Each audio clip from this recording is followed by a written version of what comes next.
Welcome back to ACERT. This is part 2 of our CISM Practice Questions series. If you haven't seen part 1, make sure to check it out. Today, we're diving into 3 more practice questions to help you ace your ISACA CISM certification exam. Let's get started. Okay, let's look at our first question. Question 1. Which of the following is the most important consideration when developing information security objectives? A. They are regularly reassessed and reported to stakeholders. B. They are approved by the IT governance function. C.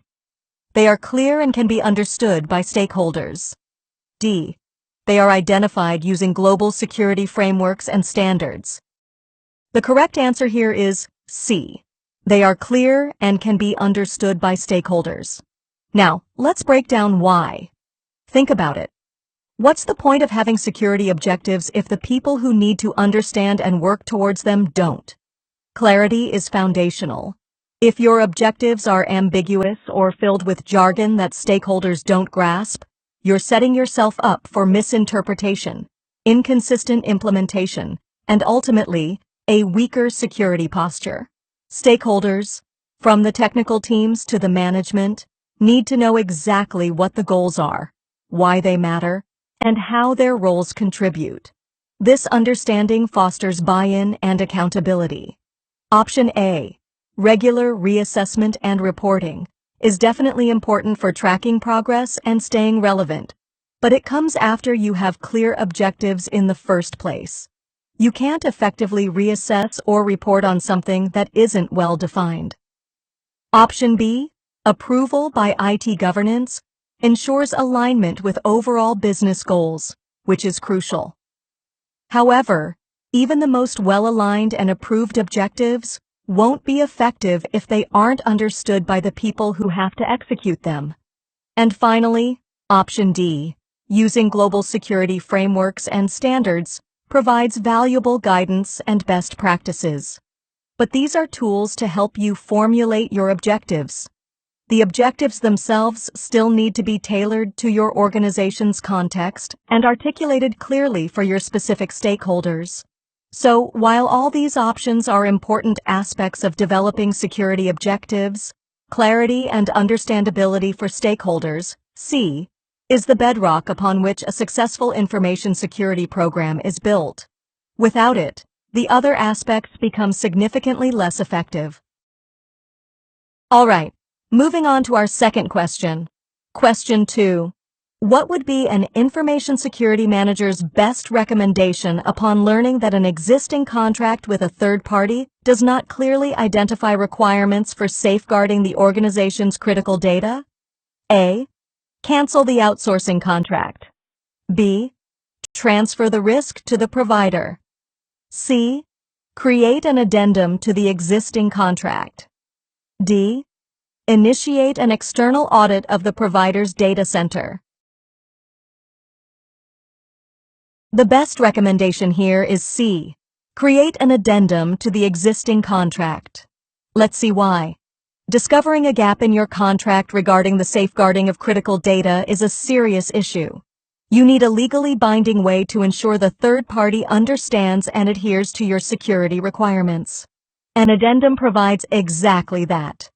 It's a formal amendment to the existing contract that allows you to explicitly define the data safeguarding responsibilities of the third party. This could include specifying security controls, incident response procedures, audit rights, and data breach notification protocols, essentially filling in the missing pieces to protect your critical information. Now, let's look at the other options. Option A, canceling the contract, is a drastic step. It might be necessary in some extreme cases, but it could lead to significant business disruptions and might not be immediately feasible or cost-effective. You should first try to rectify the situation through less disruptive means. Option B, transferring the risk to the provider, perhaps through insurance or indemnification clauses, might be part of a broader risk management strategy. However, it doesn't actually address the core problem. ensuring the third party has adequate security controls in place. Transferring the financial risk doesn't prevent a data breach from happening in the first place. Option D, initiating an external audit, can give you valuable insights into the provider's security practices. However, an audit is a point-in-time assessment and doesn't contractually obligate the provider to implement specific security measures. You need that contractual obligation to hold them accountable. Therefore, creating an addendum, C, is the most direct and effective way for an information security manager to address this critical contract gap. It provides a legally enforceable framework for data protection and ensures both parties are clear on their responsibilities. Okay, let's tackle our final question for today. Question 3. An organization has purchased a Security Information and Event Management (SIEM) tool.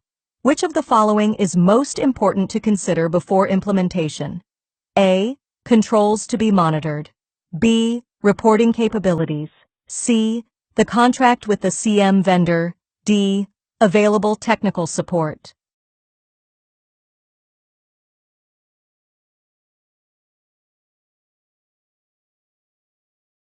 The most important consideration here is A. Controls to be monitored. Think of a SIEM as a powerful engine for security analysis. But what fuel are you going to feed it? The effectiveness of your SIEM directly depends on the quality and relevance of the data it ingests. Before you even start implementing the tool, you need to clearly define which security controls and data sources you want to monitor. This involves identifying your critical assets, understanding the associated risks, and then determining which logs and events from your security infrastructure are relevant to detecting and responding to those risks.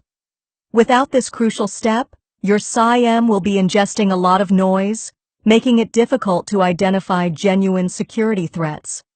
You need to define what you want to see and what you need to react to. Option B, reporting capabilities, is certainly important for visualizing and understanding the data the SIEM collects.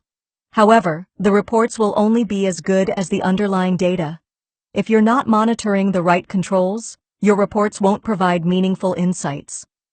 Option C, the contract with the SIEM vendor, is important for ensuring you have the necessary features, support, and service-level agreements. But the contract itself doesn't dictate what you should be monitoring. That's an internal decision based on your organization's specific risks and security requirements. And finally, option D, available technical support, is crucial for the smooth operation and maintenance of the SIEM. However, even with the best support, if you haven't defined what to monitor, the support team can't magically make your SIEM effective. Therefore, defining the controls to be monitored, A, is the foundational step for a successful SIEM implementation.